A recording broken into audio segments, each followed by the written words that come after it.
Central administrative tribunal यानी cat के अहकाम के खिलाफ तेलंगाना हाईकोर्ट से रुजू होने वाले आईएएस ओहदेदारों को आज उस वक्त एक बड़ा धक्का लगा जब अदालत आलिया ने उन ओहदेदारों को हिदायत दी कि वो पहले आंध्र प्रदेश को रिपोर्ट करें, जिसके बाद उनकी दरखास्त पर समाअत पर गौर किया जाएगा।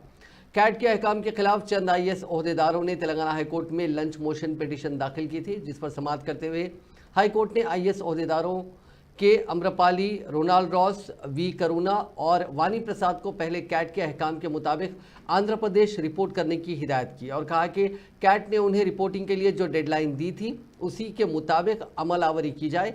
हाईकोर्ट ने रिमार्क किया कि चूंकि यह मामला सिविल सर्वेंट्स की खिदमत से मुतालिक है, इसलिए वो कैट के हुक्म पर हुक्म इल्तवा जारी कर सकती है। हाईकोर्ट ने आईएएस ओहदेदारों की इस इस्तदा को भी नामंजूर कर दिया, जिसके ज़रिए उन्होंने कम से कम 15 दिन की राहत फराहम करने की ख्वाहिश की थी। अदालत ने आईएएस ओहदेदारों पर वाजे कर दिया कि वो पहले कैट के अहकाम के मुताबिक आंध्र प्रदेश को रिपोर्ट करें। अगर उनके कोई एतराज़ात और मसाइल हैं तो उन पर बाद समाअत की जाएगी।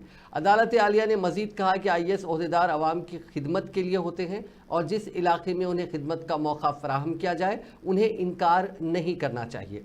हाईकोर्ट की डिवीजन बेंच ने यह भी वाजे किया कि वो आईएएस ओहदेदारों के मसाइल की समाअत के लिए तैयार हैं, लेकिन इस किस्म के मामलों में वो मुदाखलत नहीं करेगी। यहाँ इस बात का जिक्र बेमहल ना होगा कि कैट के हुक्म के खिलाफ मज़कूर आईएएस ओहदेदारों ने कैट में ही दरख्वास्त दाखिल की थी, जो मुस्तरद कर दी गई, जिसके बाद वो हाई कोर्ट से रुजू हुए थे। वहाँ से भी उन्हें कोई राहत नहीं मिली।